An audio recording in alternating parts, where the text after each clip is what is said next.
Acres of Diamonds by Russell H. Conwell, founder of Temple University, Philadelphia. Page 1. Acres of Diamonds. This is the most recent and complete form of the lecture.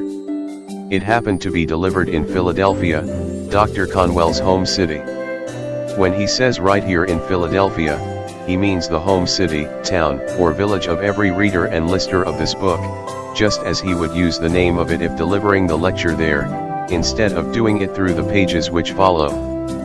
When going down the Tigris and Euphrates rivers many years ago with a party of English travelers, I found myself under the direction of an old Arab guide whom we hired up at Baghdad, and I have often thought how that guide resembled our barbers in certain mental characteristics. Page 2.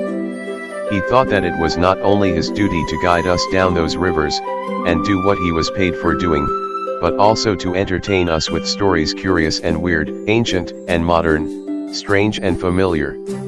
Many of them I have forgotten, and I am glad I have, but there is one I shall never forget.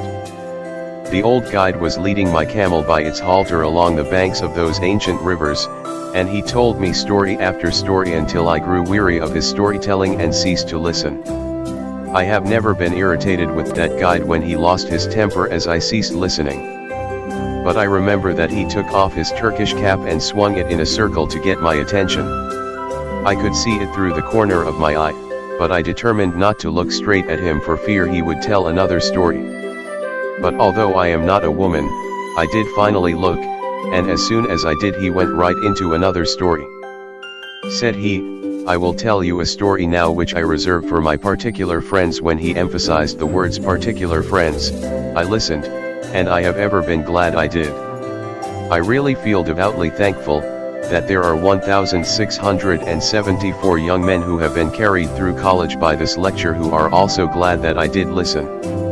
The old guide told me that there once lived not far from the river Indus an ancient Persian by the name of Ali Haft.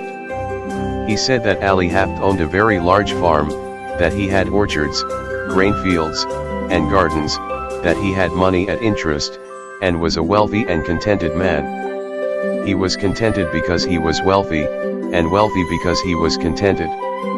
One day there visited that old Persian farmer one of these ancient Buddhist priests, one of the wise men of the East. He sat down by the fire and told the old farmer how this world of ours was made.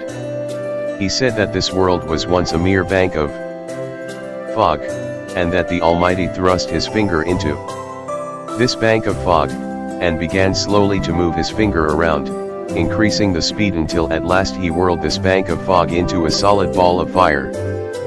Page 3. Then it went rolling through the universe, burning its way through other banks of fog, and condensed the moisture without, until it fell in floods of rain upon its hot surface, and cooled the outward crust. Then the internal fires bursting outward through the crust threw up the mountains and hills, the valleys, the plains, and prairies of this wonderful world of ours. If this internal molten mass came bursting out and cooled very quickly, it became granite, less quickly copper, less quickly silver, less quickly gold, and, after gold, diamonds were made. Said the old priest, "A diamond is a congealed drop of sunlight." Now that is literally scientifically true, that a diamond is an actual deposit of carbon from the sun. The old priest told Ali Haft that if he had one diamond the size of his thumb he could purchase the county, and if he had a mine of diamonds he could place his children upon thrones through the influence of their great wealth. Ali Haft heard all about diamonds, how much they were worth, and went to his bed that night a poor man. He had not lost anything, but he was poor because he was discontented, and discontented because he feared he was poor. He said, "I want a mine of diamonds," and he lay awake all night. Early in the morning he sought out the priest. I know by experience that a priest is very cross when awakened early in the morning, and when he shook that old priest out of his dreams, Ali Haft said to him, "Will you tell me where I can find diamonds?" "Diamonds? What do you want with diamonds?" "Why, I wish to be immensely rich." "Well, then, go along and find them. That is all you have to do, go and find them, and then you have them." "But I don't know where to go." "Well, if you will find a river that runs through white sands, between high mountains. In those white sands you will always find diamonds. I don't believe there is any such river. Oh yes, there are plenty of them. All you have to do is to go and find them, and then you have them, said Ali Haft. I will go. Page 4. So he sold his farm, collected his money, left his family in charge of a neighbor, and away he went in search of diamonds. He began his search, very properly to my mind, at the mountains of the moon. Afterward he came around into Palestine, then wandered on into Europe, and at last when his money was all spent and he was in rags, wretchedness, and poverty, he stood on the shore of that bay at Barcelona, in Spain, when a great tidal wave came rolling in between the pillars of Hercules, and the poor, afflicted, suffering, dying man could not resist the awful temptation to cast himself into that incoming tide, and he sank beneath its foaming crest, never to rise in this life again. When that old guide had told me that awfully sad story, he stopped the camel I was riding on and went back to fix the baggage that was coming off another camel, and I had an opportunity to muse over his story while he was gone. I remember saying to myself, why did he reserve that story for his particular friends? There seemed to be no beginning, no middle, no end, nothing to it. That was the first story I had ever heard told in my life, and would be the first one I ever read, in which the hero was killed in the first chapter. I had but one chapter of that story, and the hero was dead. When the guide came back and took up the halter of my camel, he went right ahead with the story, into the second chapter, just as though there had been no break. The man who purchased Ali Haft's farm one day led his camel into the garden to drink, and as that camel put its nose into the shallow water of that garden brook, Ali Haft's successor noticed a curious flash of light from the white sands of the stream. He pulled out a black stone having an eye of light reflecting all the hues of the rainbow. He took the pebble into the house and put it on the mantle which covers the central fires, and forgot all about it. Page 5. A few days later the same old priest came in to visit Ali Haft's successor, and the moment he opened that drawing room door he saw that flash of light on the mantle, and he rushed up to it, and shouted, "Here is a diamond." Has Ali Haft returned? Oh no, Ali Haft has not returned, and that is not a diamond. That is nothing but a stone we found right out here in our own garden. But, said the priest, I tell you I know a diamond when I see it. I know positively that is a diamond. Then together they rushed out into that old garden and stirred up the white sands with their fingers, and lo! There came up other more beautiful and valuable gems than the first. Thus, said the guide to me, and, friends, it is historically true, was discovered the diamond mine of Golconda, the most magnificent diamond mine in all the history of mankind, excelling the Kimberley itself. The Koh-i-Noor, and the Orloff of the crown jewels of England and Russia, the largest on earth, came from that mine. When that old Arab guide told me the second chapter of his story, he then took off his Turkish cap and swung it around in the air again to get my attention to the moral. Those Arab guides have morals to their stories, although they are not always moral.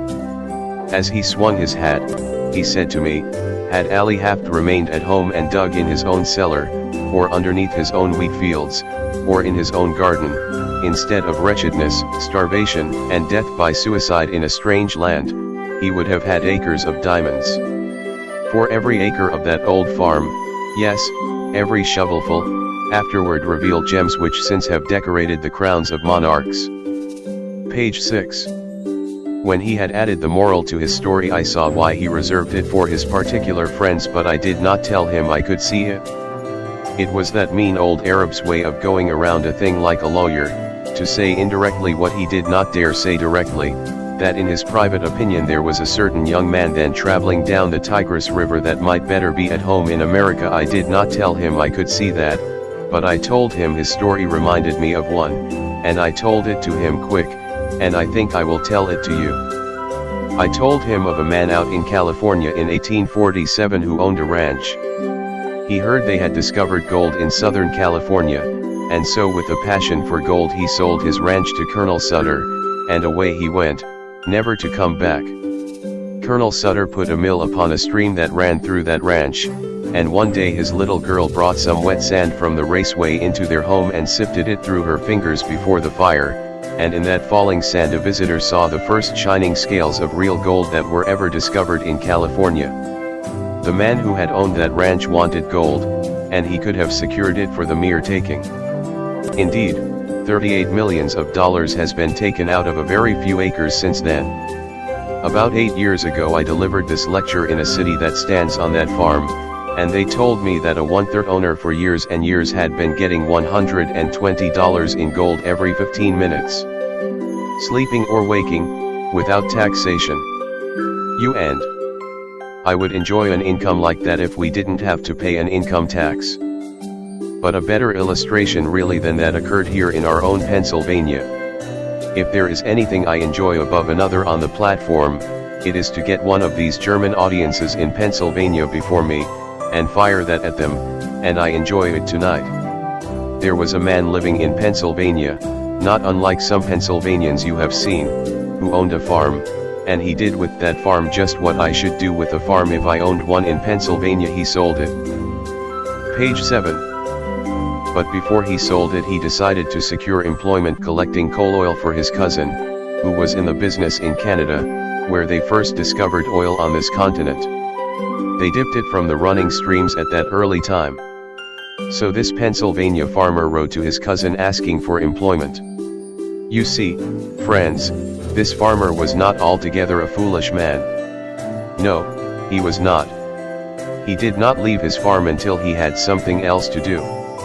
Of all the simpletons the stars shine on, I don't know of a worse one than the man who leaves one job before he has gotten another. That has a special reference to my profession, and has no reference whatever to a man seeking a divorce. When he wrote to his cousin for employment, his cousin replied, I cannot engage you because you know nothing about the oil business. Well, then the old farmer said, I will know, and with most commendable zeal, characteristic of the students of Temple University, he set himself at the study of the whole subject. He began away back at the second day of God's creation when this world was covered thick and deep with that rich vegetation which since has turned to the primitive beds of coal. He studied the subject until he found that the drainings really of those rich beds of coal furnished the coal oil that was worth pumping, and then he found how it came up with the living springs. He studied until he knew what it looked like, smelled like, tasted like, and how to refine it. Now said he in his letter to his cousin, I understand the oil business. His cousin answered, all right, come on. So he sold his farm, according to the county record, for $833, even money, no cents. He had scarcely gone from that place before the man who purchased the spot went out to arrange for the watering of the cattle. Page 8. He found the previous owner had gone out years before and put a plank across the brook back of the barn, edgewise into the surface of the water just a few inches. The purpose of that plank at that sharp angle across the brook was to throw over to the other bank a dreadful-looking scum through which the cattle would not put their noses. But with that plank there to throw it all over to one side, the cattle would drink below, and thus that man who had gone to Canada had been himself damming back for 23 years a flood of coal oil which the state geologists of Pennsylvania declared to us 10 years later was even then worth $100 million to our state, and 4 years ago our geologists declared the discovery to be worth to our state $1,000 million. The man who owned that territory on which the city of Titusville now stands, and those Pleasantville valleys, had studied the subject from the second day of God's creation clear down to the present time. He studied it until he knew all about it, and yet he is said to have sold the whole of it for $833, and again I say, no sense. But I need another illustration. I found it in Massachusetts, and I am sorry I did because that is the state I came from. This young man in Massachusetts furnishes just another phase of my thought.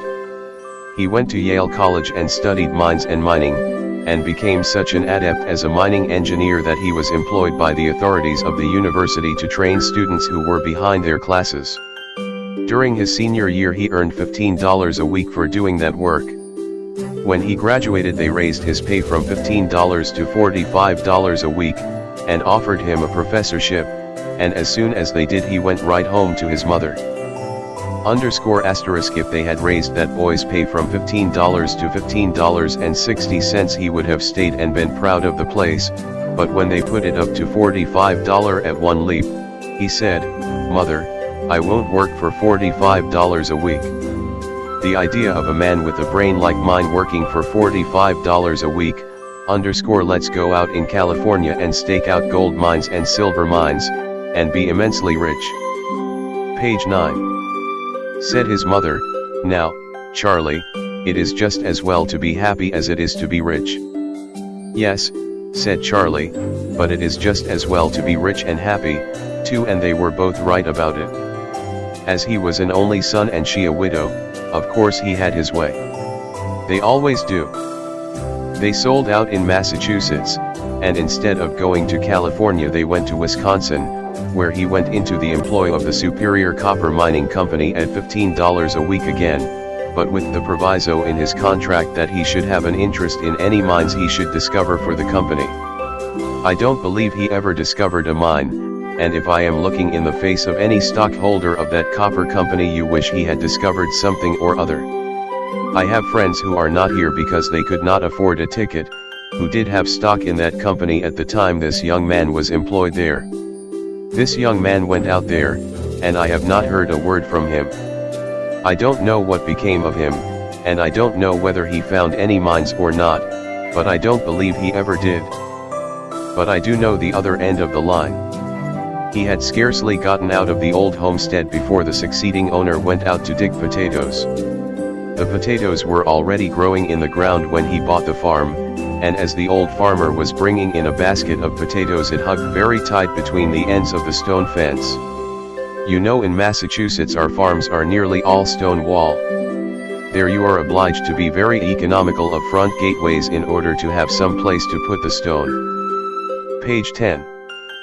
When that basket hugged so tight he set it down on the ground, and then dragged on one side, and pulled on the other side, and as he was dragging that basket through this farmer noticed in the upper and outer corner of that stone wall, right next the gate, a block of native silver 8 inches square.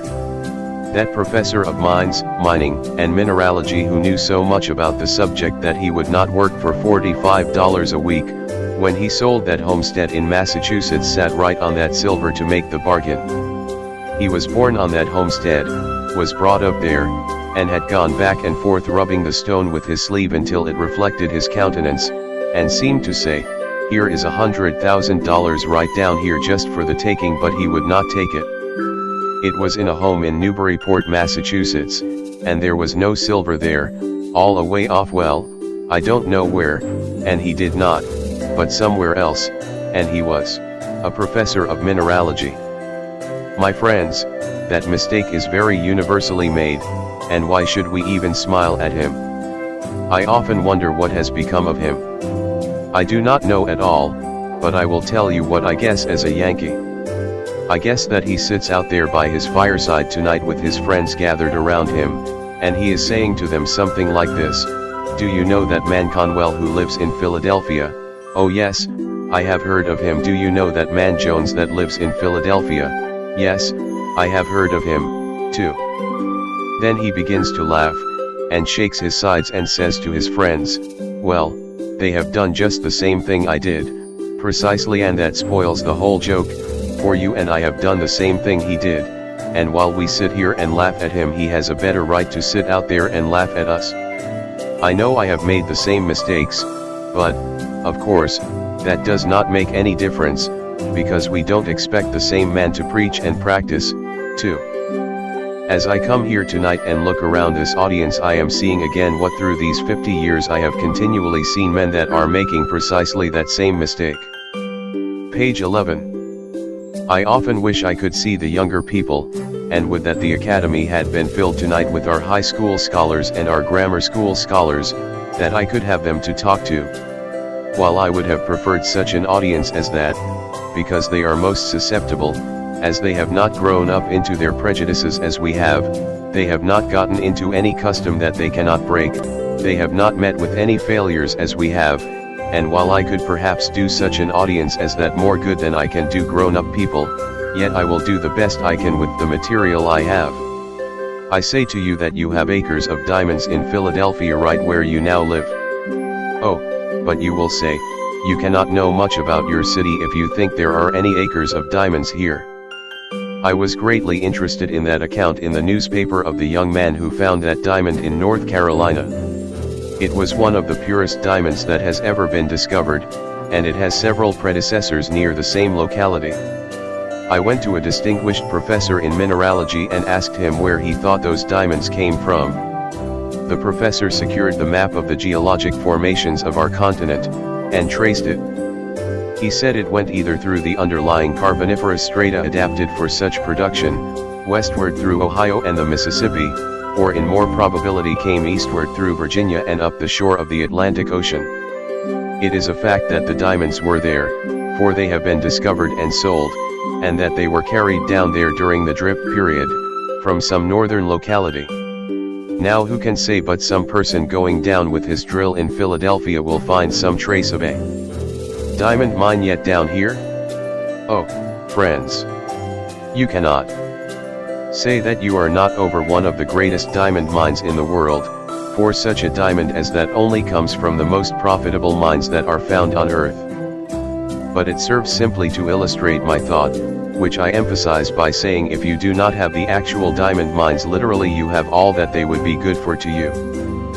Page 12 Because now that the Queen of England has given the greatest compliment ever conferred upon American woman for her attire because she did not appear with any jewels at all at the late reception in England, it has almost done away with the use of diamonds anyhow. All you would care for would be the few you would wear if you wish to be modest, and the rest you would sell for money. Now then, I say again that the opportunity to get rich, to attain unto great wealth, is here in Philadelphia now, within the reach of almost every man and woman who hears me speak tonight, and I mean just what I say.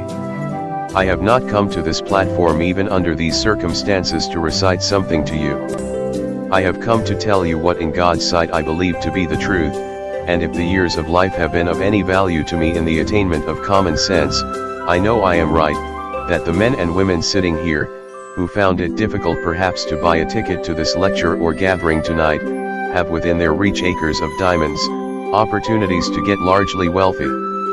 There never was a place on earth more adapted than the city of Philadelphia today, and never in the history of the world did a poor man without capital have such an opportunity to get rich quickly and honestly as he has now in our city. I say it is the truth, and I want you to accept it as such, for if you think I have come to simply recite something, then I would better not be here. I have no time to waste in any such talk, but to say the things I believe, and unless some of you get richer for what I am saying tonight my time is wasted. I say that you ought to get rich, and it is your duty to get rich. How many of my pious brethren say to me, do you, a Christian minister, spend your time going up and down the country advising young people to get rich, to get money? Yes, of course I do. Page 13. They say, isn't that awful? Why don't you preach the gospel instead of preaching about man's making money, because to make money honestly is to preach the gospel, that is the reason. The men who get rich may be the most honest men you find in the community. Oh, but says some young man here tonight, I have been told all my life that if a person has money he is very dishonest and dishonorable and mean and contemptible. My friend, that is the reason why you have none, because you have that idea of people. The foundation of your faith is altogether false.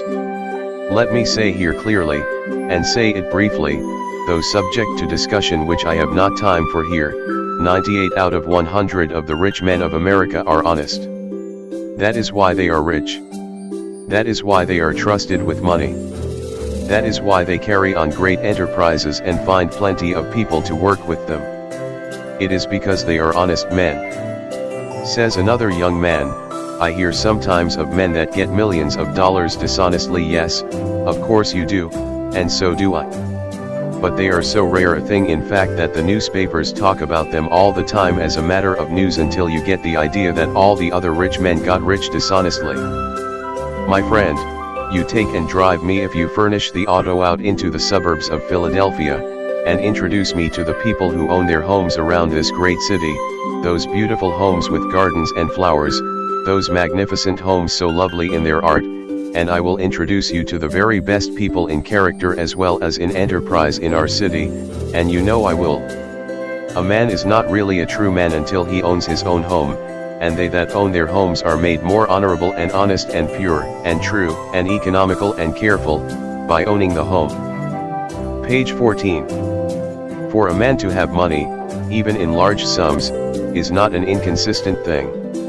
We preach against covetousness, and you know we do, in the pulpit, and oftentimes preach against it so long and use the terms about filthy lucre so extremely that Christians get the idea that when we stand in the pulpit we believe it is wicked for any man to have money until the collection basket goes around, and then we almost swear at the people because they don't give more money. Oh, the inconsistency of such doctrines as that. Money is power, and you ought to be reasonably ambitious to have it. You ought because you can do more good with it than you could without it. Money printed your Bible, money builds your churches, money sends your missionaries, and money pays your preachers, and you would not have many of them, either, if you did not pay them. I am always willing that my church should raise my salary, because the church that pays the largest salary always raises it the easiest. You never knew an exception to it in your life. The man who gets the largest salary can do the most good with the power that is furnished to him. Of course he can if his spirit be right to use it for what it is given to him. I say, then, you ought to have money. If you can honestly attain unto riches in Philadelphia, it is your Christian and godly duty to do so. It is an awful mistake of these pious people to think you must be awfully poor in order to be pious. Some men say, don't you sympathize with the poor people? Of course I do, or else I would not have been lecturing these years. I won't give in but what I sympathize with the poor, but the number of poor who are to be sympathized with is very small. To sympathize with a man whom God has punished for his sins, thus to help him when God would still continue a just punishment, is to do wrong, no doubt about it, and we do that more than we help those who are deserving. While we should sympathize with God's poor, that is, those who cannot help themselves, let us remember there is not a poor person in the United States who was not made poor by his own shortcomings, or by the shortcomings of someone else. It is all wrong to be poor, anyhow. Let us give in to that argument and pass that to one side. Page 15. A gentleman gets up back there, and says, don't you think there are some things in this world that are better than money? Of course I do, but I am talking about money now. Of course there are some things higher than money. Oh yes, I know by the grave that has left me standing alone that there are some things in this world that are higher and sweeter and purer than money. Well do I know there are some things higher and grander than gold. Love is the grandest thing on God's earth, but fortunate the lover who has plenty of money. Money is power, money is force, money will do good as well as harm. In the hands of good men and women it could accomplish, and it has accomplished, good. I hate to leave that behind me. I heard a man get up in a prayer meeting in our city and thank the Lord he was one of God's poor. Well, I wonder what his wife thinks about that. She earns all the money that comes into that house, and he smokes a part of that on the veranda. I don't want to see any more of the Lord's poor of that kind, and I don't believe the Lord does.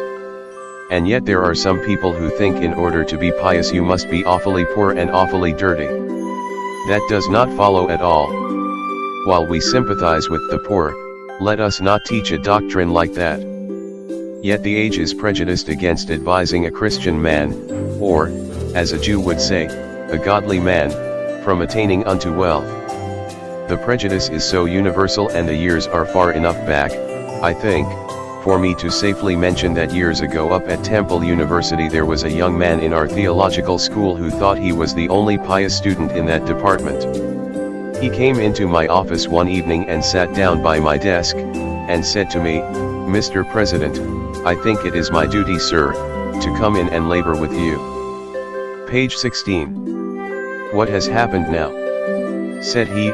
"I heard you say at the academy, at the Pierce School commencement, that you thought it was an honorable ambition for a young man to desire to have wealth, and that you thought it made him temperate, made him anxious to have a good name, and made him industrious. You spoke about man's ambition to have money helping to make him a good man. Sir, I have come to tell you the Holy Bible says that money is the root of all evil. I told him I had never seen it in the Bible, and advised him to go out into the chapel and get the Bible, and show me the place. So out he went for the Bible, and soon he stalked into my office with the Bible open, with all the bigoted pride of the narrow sectarian, or of one who founds his Christianity on some misinterpretation of Scripture. He flung the Bible down on my desk, and fairly squealed into my ear, "There it is, Mr. President, you can read it for yourself." I said to him, "Well, young man, you will learn when you get a little older that you cannot trust another denomination to read the Bible for you. You belong to another denomination. You are taught in the theological school, however, that emphasis is exegesis. Now, will you take that Bible and read it yourself, and give the proper emphasis to it?" He took the Bible, and proudly read, "The love of money is the root of all evil." Then he had it right, and when one does quote a right from that same old book, he quotes the absolute truth. I have lived through 50 years of the mightiest battle that old book has ever fought, and I have lived to see its banners flying free, for never in the history of this world did the great minds of earth so universally agree that the Bible is true, all true, as they do at this very hour. Page 17.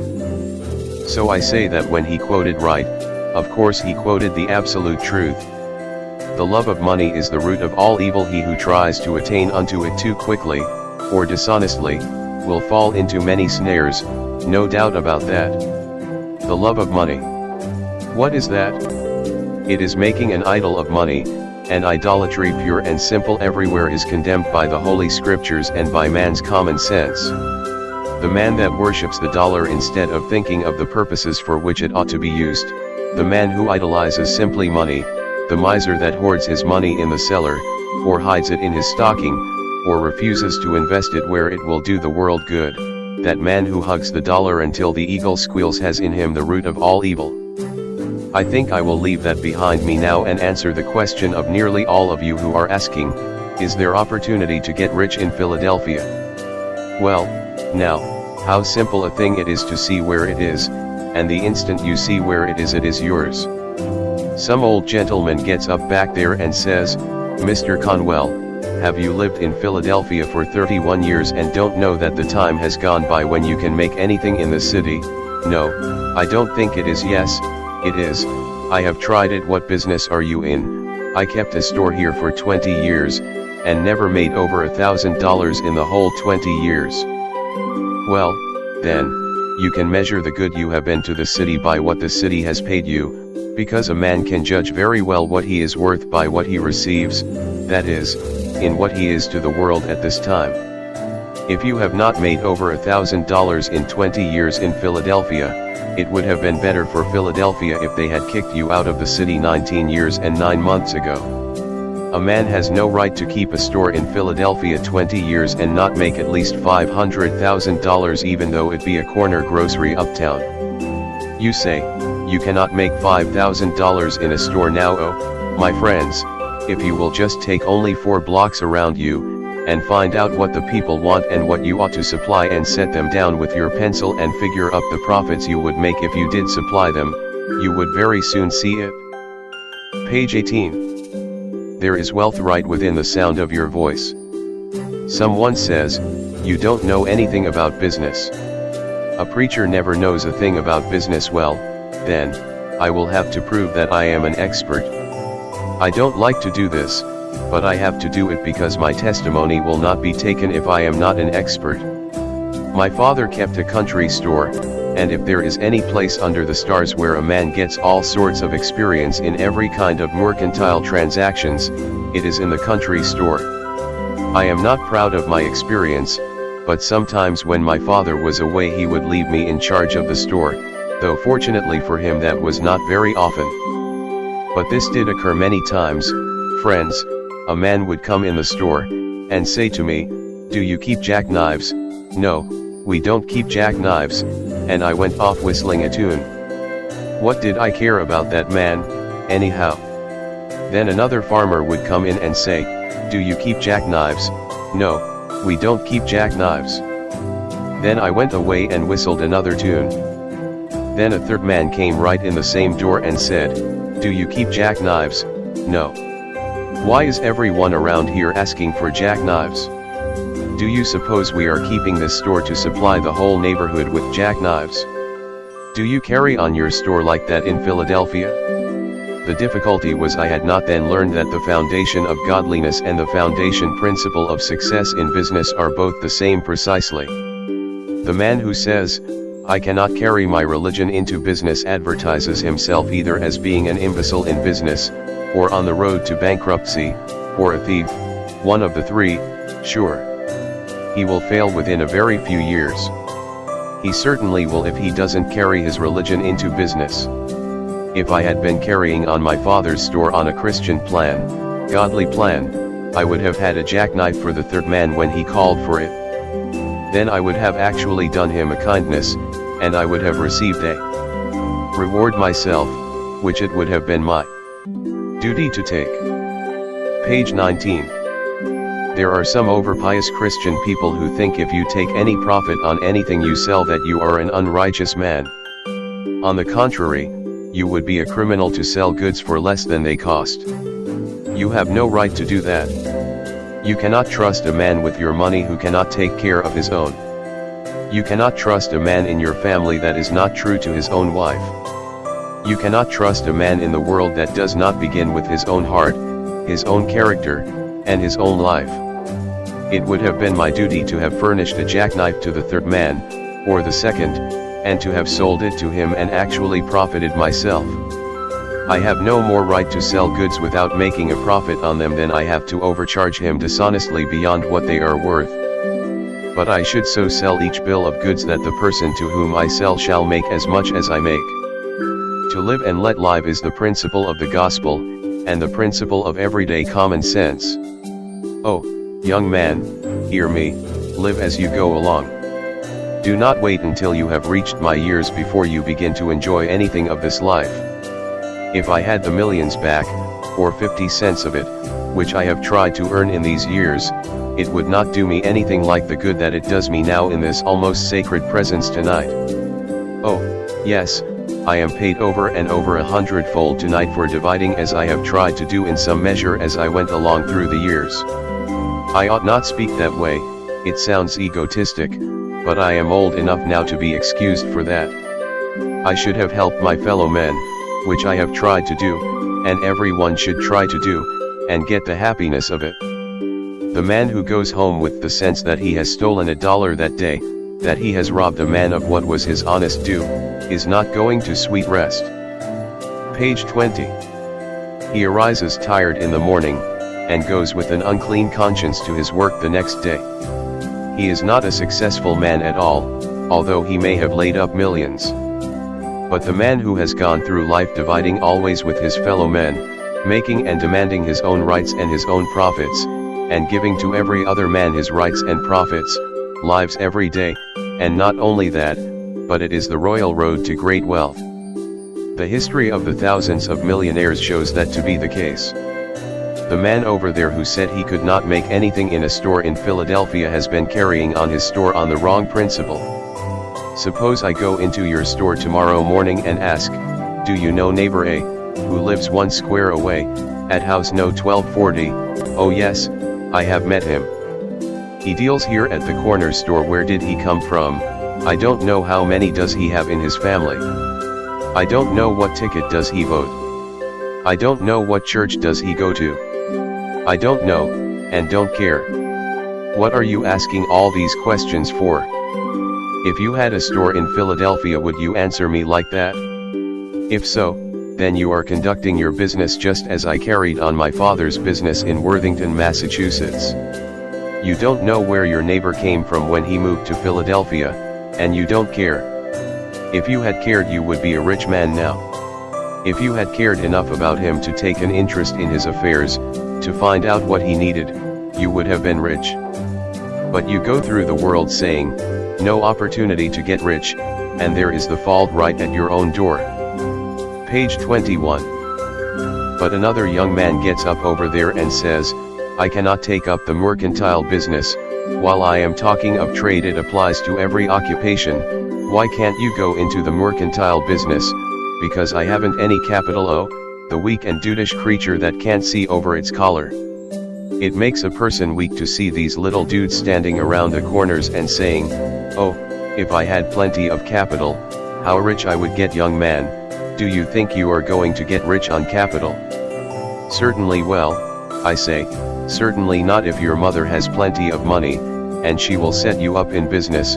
You will set her up in business, supplying you with capital. The moment a young man or woman gets more money than he or she has grown to by practical experience, that moment he has gotten a curse. It is no help to a young man or woman to inherit money. It is no help to your children to leave them money, but if you leave them education, if you leave them Christian and noble character, if you leave them a wide circle of friends, if you leave them an honorable name, it is far better than that they should have money. It would be worse for them, worse for the nation, that they should have any money at all. Oh, young man, if you have inherited money, don't regard it as a help. It will curse you through your years, and deprive you of the very best things of human life. There is no class of people to be pitied so much as the inexperienced sons and daughters of the rich of our generation. I pity the rich man's son. He can never know the best things in life. One of the best things in our life is when a young man has earned his own living, and when he becomes engaged to some lovely young woman, and makes up his mind to have a home of his own. Then with that same love comes also that divine inspiration toward better things, and he begins to save his money. He begins to leave off his bad habits and put money in the bank. When he has a few $100s, he goes out in the suburbs to look for a home. He goes to the savings bank, perhaps, for half of the value, and then goes for his wife, and when he takes his bride over the threshold of that door for the first time, he says in words of eloquence my voice can never touch, I have earned this home myself. Page 22. It is all mine, and I divide with thee. That is the grandest moment a human heart may ever know.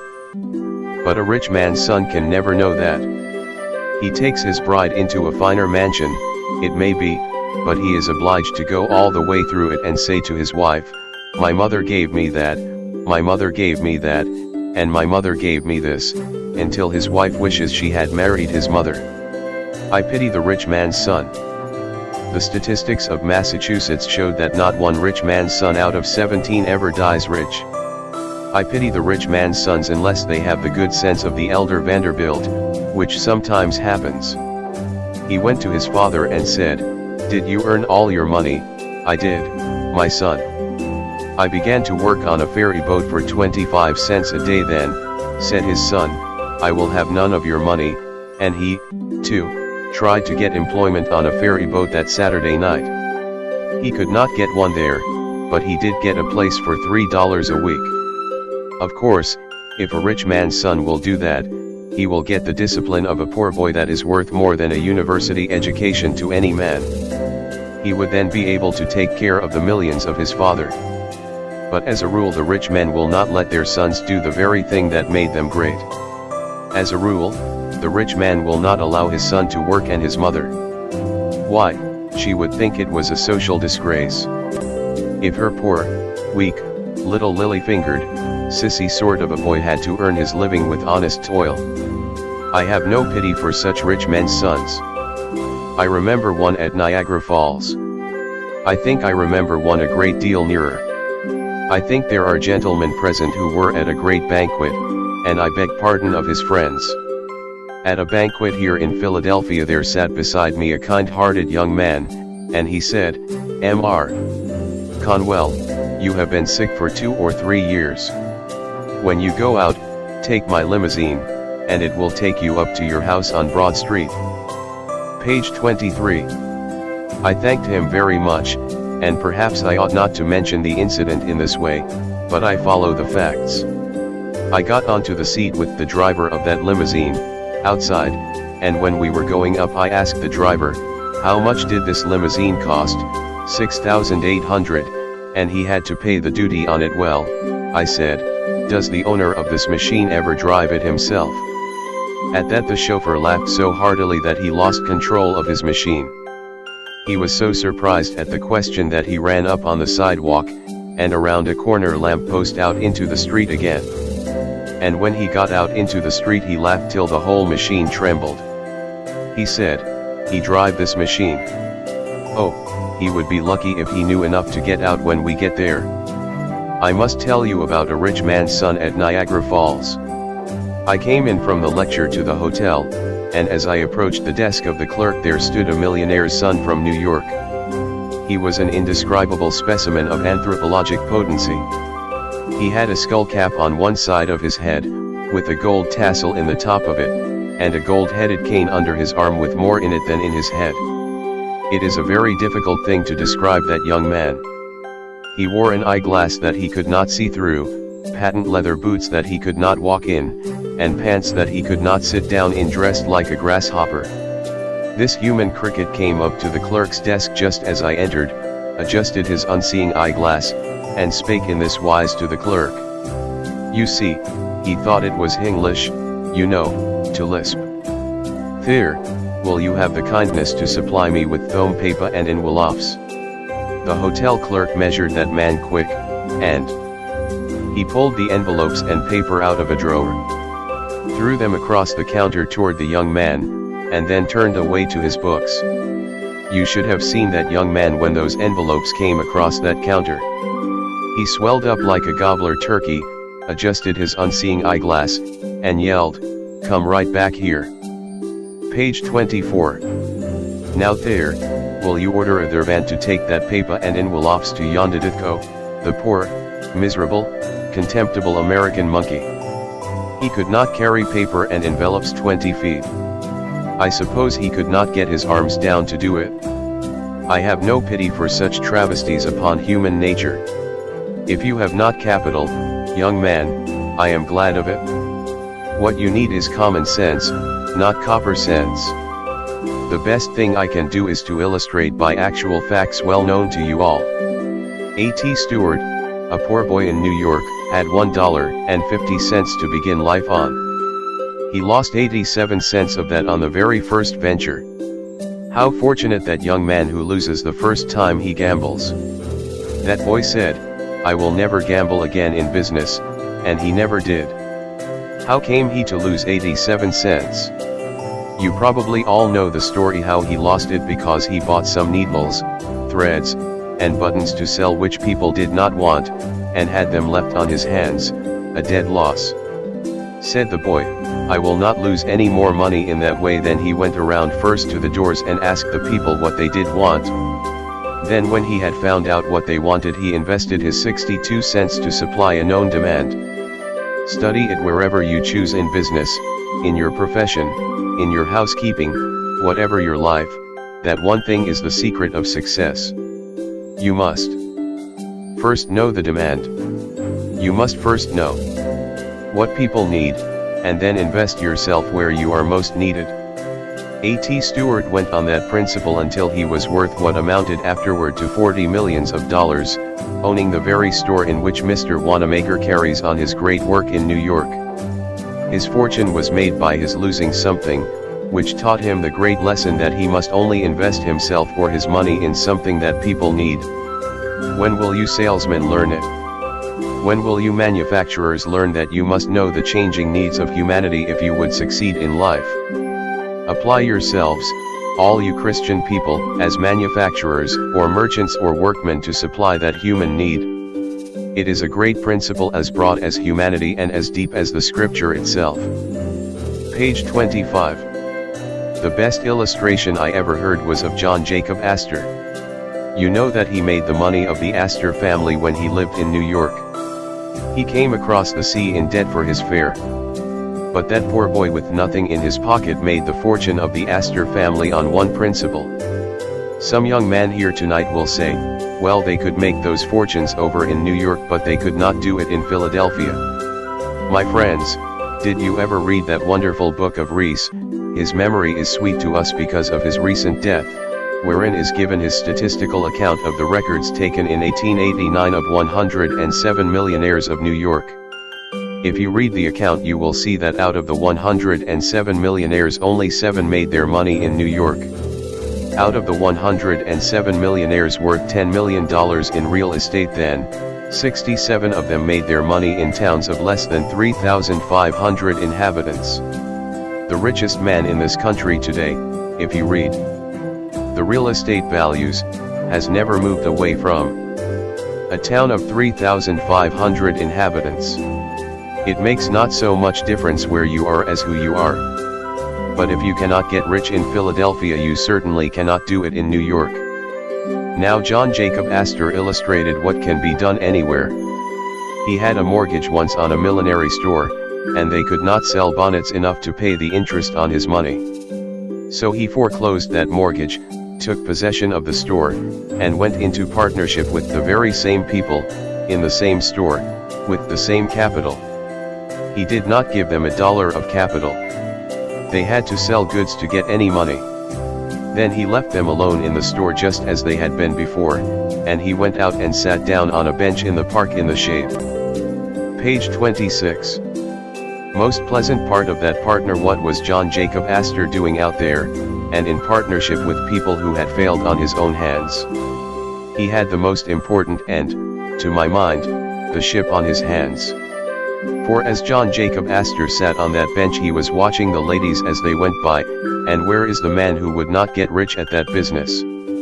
As he sat on the bench, if a lady passed him with her shoulders back and head up, and looked straight to the front, as if she did not care if all the world did gaze on her, then he studied her bonnet, and by the time it was out of sight he knew the shape of the frame, the color of the trimmings, and the crinklings in the feather. I sometimes try to describe a bonnet, but not always. I would not try to describe a modern bonnet. Where is the man that could describe one? This aggregation of all sorts of driftwood stuck on the back of the head, or the side of the neck, like a rooster with only one tail. Feather left. But in John Jacob Astor's day there was some art about the millinery business, and he went to the millinery store and said to them, "Now put into the show window just such a bonnet as I described to you, because I have already seen a lady who likes such a bonnet. Don't make up any more until I come back." Then he went out and sat down again, and another lady passed him of a different form, of different complexion, with a different shape and color of bonnet. "Now," said he, "put such a bonnet as that in the show window." He did not fill his show window uptown with a lot of hats and bonnets to drive people away, and then sit on the back stairs and bawl because people went to Wanamaker's to trade. He did not have a hat or a bonnet in that show window but what some lady liked before it was made up. The tide of custom began immediately to turn in, and that has been the foundation of the greatest store in New York in that line, and still exists as one of 3 stores. Its fortune was made by John Jacob Astor after they had failed in business, not by giving them any more money, but by finding out what the ladies liked for bonnets before they wasted any material in making them up. I tell you, if a man could foresee the millinery business, he could foresee anything under heaven. Page 27. Suppose I were to go through this audience tonight and ask you, in this great manufacturing city, if there are not opportunities to get rich in manufacturing. Oh yes, some young man says, there are opportunities here still if you build with some trust and if you have $2 or $3 million to begin with as capital. Young man, the history of the breaking up of the trusts by that attack upon big business is only illustrating what is now the opportunity of the smaller man. The time never came in the history of the world when you could get rich so quickly manufacturing without capital as you can now. But you will say, you cannot do anything of the kind. You cannot start without capital. Young man, let me illustrate for a moment. I must do it. It is my duty to every young man and woman, because we are all going into business very soon on the same plan. Young man, remember, if you know what people need, you have gotten more knowledge of a fortune than any amount of capital can give you. There was a poor man out of work living in Hingham, Massachusetts. He lounged around the house until one day his wife told him to get out and work, and, as he lived in Massachusetts, he obeyed his wife. He went out and sat down on the shore of the bay, and whittled a soaked shingle into a wooden chain. His children that evening quarreled over it, and he whittled a second one to keep peace. While he was whittling the second one, a neighbor came in and said, "Why don't you whittle toys and sell them? You could make money at that." "Oh," he said, "I would not know what to make." "Why don't you ask your own children right here in your own house what to make? What is the use of trying that?" said the carpenter. "My children are different from other people's children. I used to see people like that when I taught school." But he acted upon the hint, and the next morning when Mary came down the stairway, he asked, "What do you want for a toy?" She began to tell him she would like a doll's bed, a doll's washstand, a doll's carriage, a little doll's umbrella, and went on with a list of things that would take him a lifetime to supply. Page 28.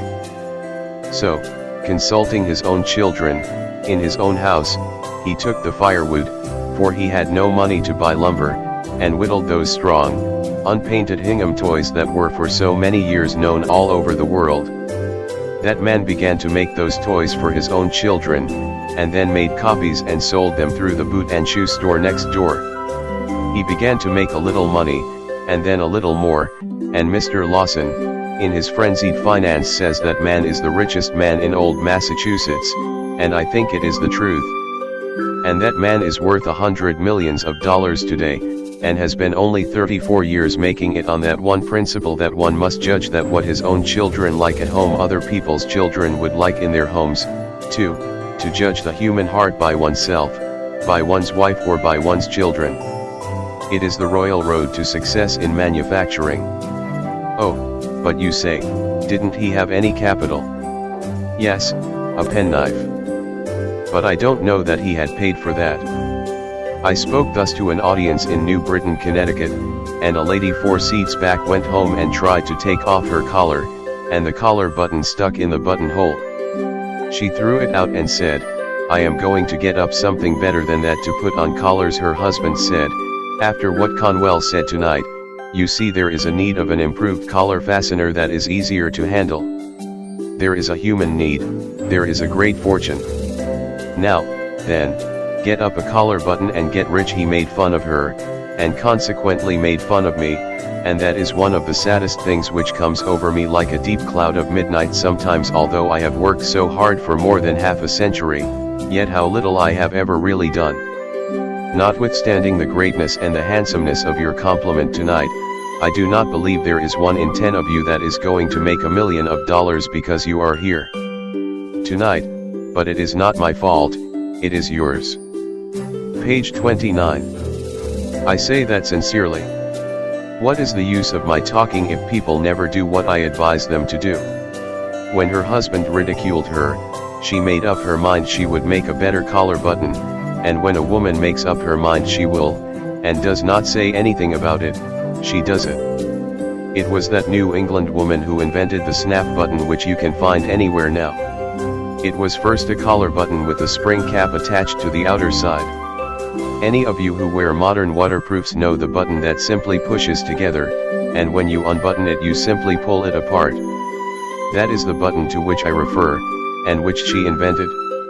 She afterward invented several other buttons, and then invested in more, and then was taken into partnership with great factories. Now that woman goes over the sea every summer in her private steamship, yes, and takes her husband with her. If her husband were to die, she would have money enough left now to buy a foreign duke or count, or some such title as that at the latest quotations. Now what is my lesson in that incident? It is this: I told her then, though I did not know her, what I now say to you: your wealth is too near to you.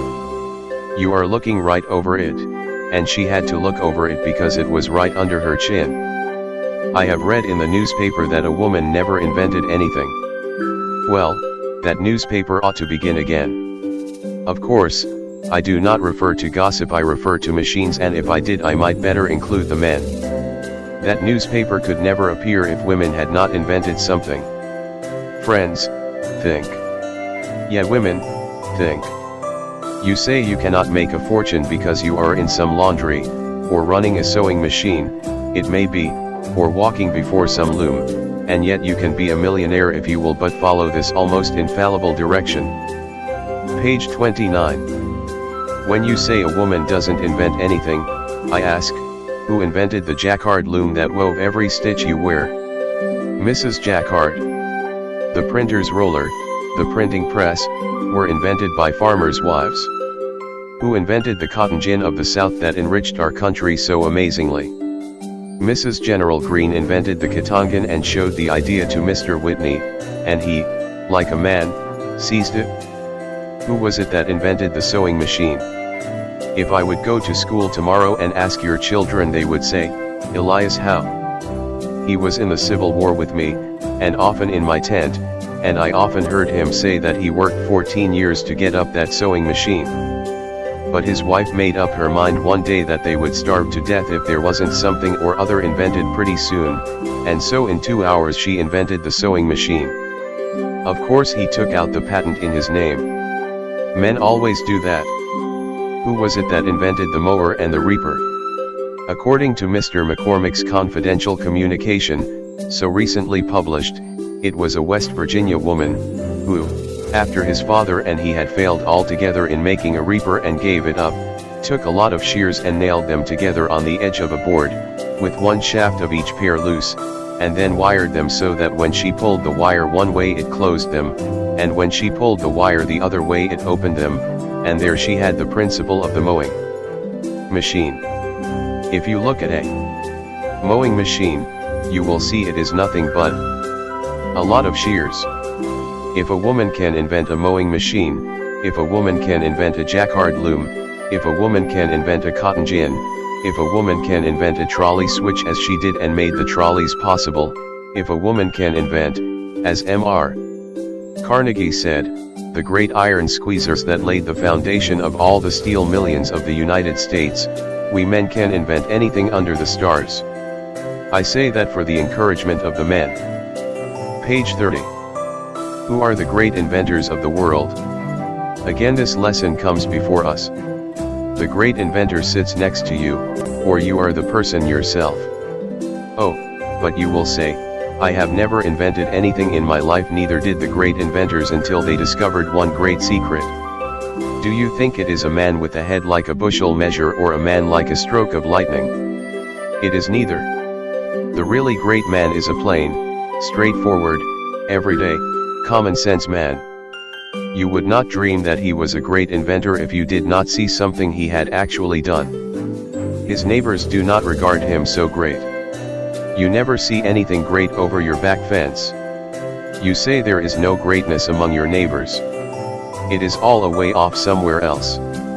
Their greatness is ever so simple, so plain, so earnest, so practical, that the neighbors and friends never recognize it. True greatness is often unrecognized. That is sure. You do not know anything about the greatest men and women. I went out to write the life of General Garfield, and a neighbor, knowing I was in a hurry, and as there was a great crowd around the front door, took me around to General Garfield's back door and shouted, "Jim! Jim!" And very soon Jim came to the door and let me in, and I wrote the biography of one of the grandest men of the nation, and yet he was just the same old Jim to his neighbor. If you know a great man in Philadelphia and you should meet him tomorrow, you would say, "How are you, Sam?" or "Good morning, Jim." Of course you would. That is just what you would do. One of my soldiers in the Civil War had been sentenced to death, and I went up to the White House in Washington, sent there for the first time in my life to see the president. I went into the waiting room and sat down with a lot of others on the benches, and the secretary asked one after another to tell him what they wanted. Page 31. After the secretary had been through the line, he went in, and then came back to the door and motioned for me. I went up to that anteroom, and the secretary said, "That is the president's door right over there. Just rap on it and go right in." I never was so taken aback, friends, in all my life, never. The secretary himself made it worse for me, because he had told me how to go in and then went out another door to the left and shut that. There I was, in the hallway by myself before the President of the United States of America's door. I had been on fields of battle, where the shells did sometimes shriek and the bullets did sometimes hit me, but I always wanted to run. I have no sympathy with the old man who says, I would just as soon march up to the cannon's mouth as eat my dinner. I have no faith in a man who doesn't know enough to be afraid when he is being shot at. I never was so afraid when the shells came around us at Antietam as I was when I went into that room that day, but I finally mustered the courage. I don't know how I ever did, and at arm's length tapped on the door. The man inside did not help me at all, but yelled out, "Come in and sit down." Well, I went in and sat down on the edge of a chair, and wished I were in Europe, and the man at the table did not look up. He was one of the world's greatest men, and was made great by one single rule. Oh, that all the young people of Philadelphia were before me now, and I could say just this one thing, and that they would remember it. I would give a lifetime for the effect it would have on our city and on civilization. Abraham Lincoln's principle for greatness can be adopted by nearly all. This was his rule: whatsoever he had to do at all, he put his whole mind into it and held it all there until that was all done. That makes men great almost anywhere. He stuck to those papers at that table and did not look up at me, and I sat there trembling. Finally, when he had put the string around his papers, he pushed them over to one side and looked over to me, and a smile came over his worn face. He said, "I am a very busy man and have only a few minutes to spare. Now tell me in the fewest words what it is you want." Page 32. I began to tell him, and mentioned the case, and he said, "I have heard all about it and you do not need to say any more. Mr. Stanton was talking to me only a few days ago about that. You can go to the hotel and rest assured that the president never did sign an order to shoot a boy under 20 years of age, and never will. You can say that to his mother anyhow." Then he said to me, "How is it going in the field?" I said, "We sometimes get discouraged," and he said, "It is all right. We are going to win out now. We are getting very near the light. No man ought to wish to be President of the United States, and I will be glad when I get through." Then Tad and I are going out to Springfield, Illinois. I have bought a farm out there and I don't care if I again earn only 25 cents a day. Tad has a mule team, and we are going to plant onions. Then he asked me, "Were you brought up on a farm?" I said, "Yes, in the Berkshire Hills of Massachusetts." He then threw his leg over the corner of the big chair and said, "I have heard many a time, ever since I was young, that up there in those hills you have to sharpen the noses of the sheep in order to get down to the grass between the rocks." He was so familiar, so everyday, so farmer-like, that I felt right at home with him at once. He then took hold of another roll of paper, and looked up at me and said, "Good morning." I took the hint then and got up and went out. After I had gotten out I could not realize I had seen the President of the United States at all. Page 33. But a few days later, when still in the city, I saw the crowd pass through the East Room by the coffin of Abraham Lincoln, and when I looked at the upturned face of the murdered president I felt then that the man I had seen such a short time before, who, so simple a man, so plain a man, was one of the greatest men that God ever raised up to lead a nation onto ultimate liberty. Yet he was only old Abe to his neighbors. When they had the second funeral, I was invited among others, and went out to see that same coffin put back in the tomb at Springfield. Around the tomb stood Lincoln's old neighbors, to whom he was just old Abe. Of course that is all they would say. Did you ever see a man who struts around altogether too large to notice an ordinary working mechanic? Do you think he is great? He is nothing but a puffed up balloon, held down by his big feet. There is no greatness there. Who are the great men and women? My attention was called the other day to the history of a very little thing that made the fortune of a very poor man. It was an awful thing, and yet because of that experience he, not a great inventor or genius, invented the pin that now is called the safety pin, and out of that safety pin made the fortune of one of the great aristocratic families of this nation. A poor man in Massachusetts who had worked in the nail works was injured at 38, and he could earn but little money. He was employed in the office to rub out the marks on the bills made by pencil memorandums, and he used a rubber until his hand grew tired. He then tied a piece of rubber on the end of a stick and worked it like a plane. His little girl came and said, "Why, you have a patent, haven't you?"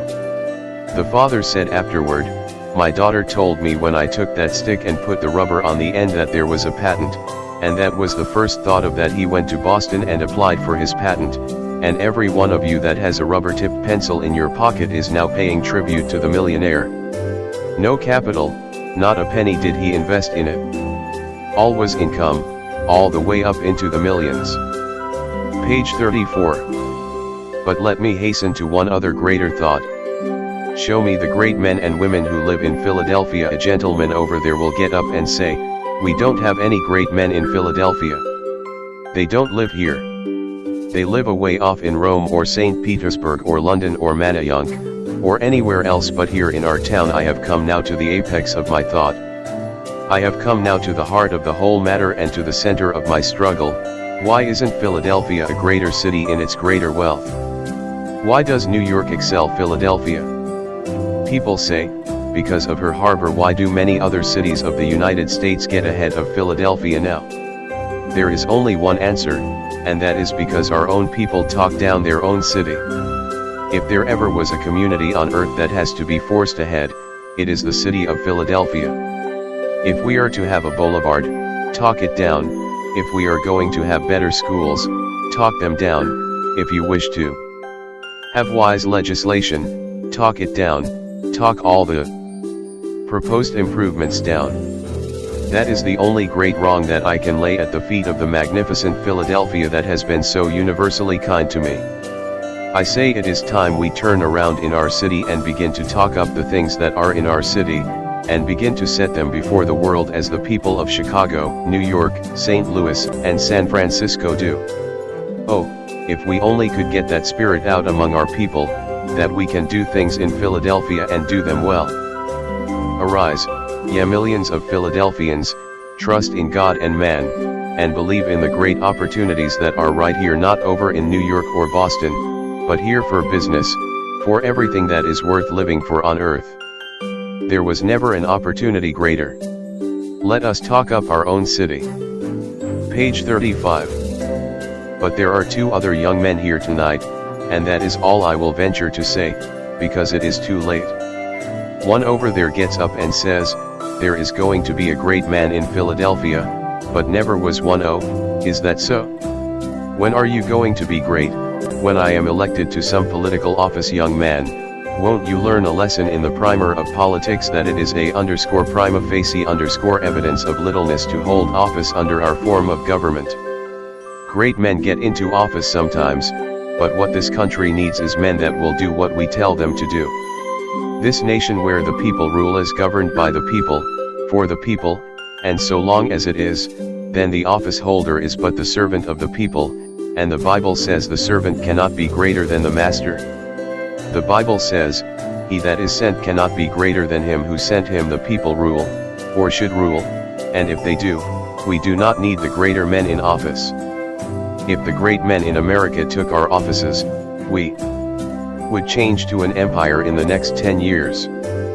I know of a great many young women, now that women's suffrage is coming, who say, "I am going to be president of the United States someday. I believe in women's suffrage, and there is no doubt but what it is coming, and I am getting out of the way, anyhow.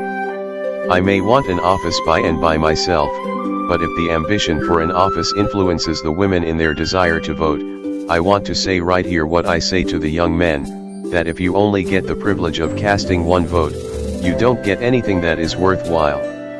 Unless you can control more than one vote, you will be unknown, and your influence so dissipated as practically not to be felt. This country is not run by votes. Do you think it is? It is governed by influence. It is governed by the ambitions and the enterprises which control votes. The young woman that thinks she is going to vote for the sake of holding an office is making an awful blunder. Page 36. That other young man gets up and says, "There are going to be great men in this country and in Philadelphia." Is that so? When there comes a great war, when we get into difficulty through watchful waiting in Mexico, when we get into war with England over some frivolous deed, or with Japan or China or New Jersey or some distant country. Then I will march up to the cannon's mouth, I will sweep up among the glistening bayonets, I will leap into the arena and tear down the flag and bear it away in triumph. I will come home with stars on my shoulder, and hold every office in the gift of the nation, and I will be great. No, you won't.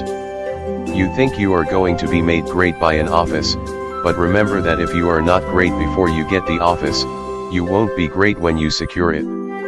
It will only be a burlesque in that shape. We had a peace jubilee here after the Spanish War.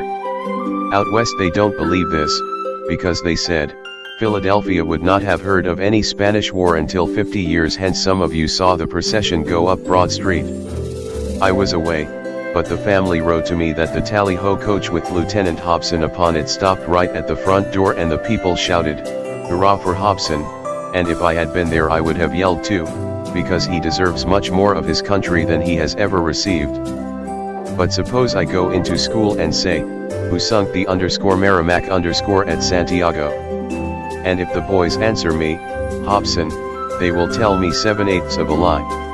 There were 7 other heroes on that steamer, and they, by virtue of their position, were continually exposed to the Spanish fire, while Hobson, as an officer, might reasonably be behind the smokestack. You have gathered in this house your most intelligent people. And yet, perhaps, not one here can name the other. 7 men. We ought not to so teach history. We ought to teach that, however humble a man's station may be, if he does his full duty in that place he is just as much entitled to the American people's honor as is the king upon his throne. But we do not so teach. We are now teaching everywhere that the generals do all the fighting. Page 37. I remember that, after the war, I went down to see General Robert E. Lee, that magnificent Christian gentleman of whom both North and South are now proud as one of our great Americans. The general told me about his servant, Rastus, who was an enlisted colored soldier. He called him in one day to make fun of him, and said, "Rastus, I hear that all the rest of your company are killed, and why are you not killed?" Rastus winked at him and said, "'Cause when there is any fighting goin' on I stay back with the generals." I remember another illustration. I would leave it out but for the fact that when you go to the library to read this lecture, you will find this has been printed in it for 25 years. I shut my eyes, shut them close, and lo, I see the faces of my youth. Yes, they sometimes say to me, "Your hair is not white, you are working night and day without seeming ever to stop, you can't be old." But when I shut my eyes, like any other man of my years, oh, then come trooping back the faces of the loved and lost of long ago, and I know, whatever men may say, it is evening time. I shut my eyes now and look back to my native town in Massachusetts, and I see the cattle show ground on the mountain top, I can see the horse sheds there. I can see the Congregational Church, see the town hall and mountaineers' cottages, see a great assembly of people turning out, dressed resplendently, and I can see flags flying and handkerchiefs waving and hear bands playing. I can see that company of soldiers that had re-enlisted marching up on that cattle show ground. I was but a boy, but I was captain of that company and puffed out with pride. A cambric needle would have burst me all to pieces. Then I thought it was the greatest event that ever came to man on earth. If you have ever thought you would like to be a king or queen, you go and be received by the mayor. Page 38. The bands played, and all the people turned out to receive us. I marched up that common so proud at the head of my troops, and we turned down into the town hall. Then they seated my soldiers down the center aisle and I sat down on the front seat. A great assembly of people, 100 or 2, came in to fill the town hall, so that they stood up all around. Then the town officers came in and formed a half circle. The mayor of the town sat in the middle of the platform.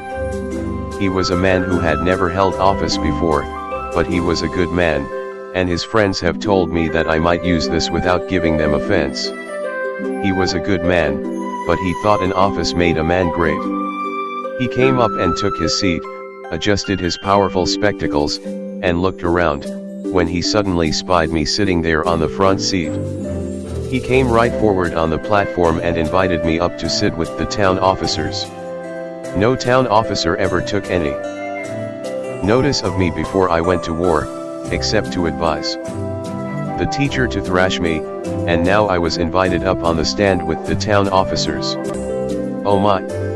The town mayor was then the emperor, the king of our day and our time. As I came up on the platform, they gave me a chair about this far, I would say, from the front. When I had got seated, the chairman of the selectmen arose and came forward to the table, and we all supposed he would introduce the congregational minister, who was the only orator in town, and that he would give the oration to the returning soldiers.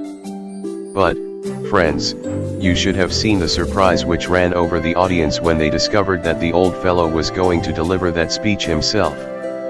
He had never made a speech in his life, but he fell into the same error that hundreds of other men have fallen into. It seems so strange that a man won't learn he must speak his piece as a boy if he intends to be an orator when he is grown, but he seems to think all he has to do is to hold an office to be a great orator. Page 39. So he came up to the front, and brought with him a speech which he had learned by heart walking up and down the pasture, where he had frightened the cattle. He brought the manuscript with him and spread it out on the table so as to be sure he might see it. He adjusted his spectacles and leaned over it for a moment and marched back on that platform, and then came forward like this: tramp, tramp, tramp. He must have studied the subject a great deal, when you come to think of it, because he assumed an elocutionary attitude. He rested heavily upon his left heel, threw back his shoulders, slightly advanced the right foot, opened the organs of speech, and advanced his right foot at an angle of 45. As he stood in that elocutionary attitude, friends, this is just the way that speech went. Some people say to me, "Don't you exaggerate? That would be impossible." But I am here for the lesson and not for the story, and this is the way it went. Fellow citizens, as soon as he heard his voice his fingers began to go like that, his knees began to shake, and then he trembled all over. He choked and swallowed and came around to the table to look at the manuscript. Then he gathered himself up with clenched fists and came back. "Fellow citizens, we are fellow citizens, we are very happy, we are very happy, we are very happy. We are very happy to welcome back to their native town these soldiers who have fought and bled and come back again to their native town. We are especially pleased to see with us today this young hero, that meant me, this young hero who in imagination, friends, remember he said that, if he had not said in imagination I would not be egotistic enough to refer to it at all, this young hero who in imagination we have seen leading we have seen his troops onto the deadly breach. We have seen his shining sword flashing in the sunlight, as he shouted to his troops, "Come on." Page 40. Oh dear, dear, dear. How little that good man knew about war. If he had known anything about war at all, he ought to have known what any of my GAR comrades here tonight will tell you is true, that it is next to a crime for an officer of infantry ever in time of danger to go ahead of his men. I, with my shining sword flashing in the sunlight, shouting to my troops, "Come on." I never did it. Do you suppose I would get in front of my men to be shot in front by the enemy and in the back by my own men? That is no place for an officer. The place for the officer in actual battle is behind the line. How often, as a staff officer, I rode down the line, when our men were suddenly called to the line of battle, and the rebel yells were coming out of the woods, and shouted, "Officers to the rear! Officers to the rear!" Then every officer gets behind the line of private soldiers, and the higher the officer's rank the farther behind he goes. Not because he is any the less brave, but because the laws of war require that. And yet he shouted, "I, With my shining sword in that house there sat the company of my soldiers who had carried that boy across the Carolina rivers that he might not wet his feet. Some of them had gone far out to get a pig or a chicken.